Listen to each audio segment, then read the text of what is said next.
رينيه كانت من العقول النادرة اللي عندها قدرة توصل أبحاثها للمرحلة التطبيقية، وده كان خطر كبير بالنسبة للموساد. مصدر في سيري اتسرب لاحقا في التسعينات قال إن مصر كانت على وشك بناء نواة لبرنامج نووي، وكان لازم يتوقف بأي شكل. ماذا حدث بعد ذلك؟ بعد وفاتها حصل تباطؤ كبير في أي نشاط نووي مصري. بعض العلماء انسحبوا من البرنامج المصري خوفاً، والبعض الآخر تعرضوا لضغوط أو حوادث مشابهة.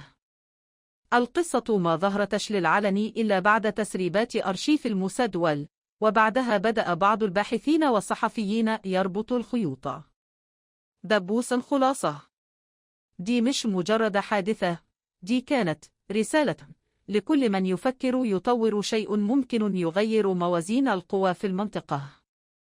وما زالت ملفات كتير من علماء مصر اللي تعرض لحوادث مشابهة مغلقة، وما فيش إجابة واضحة.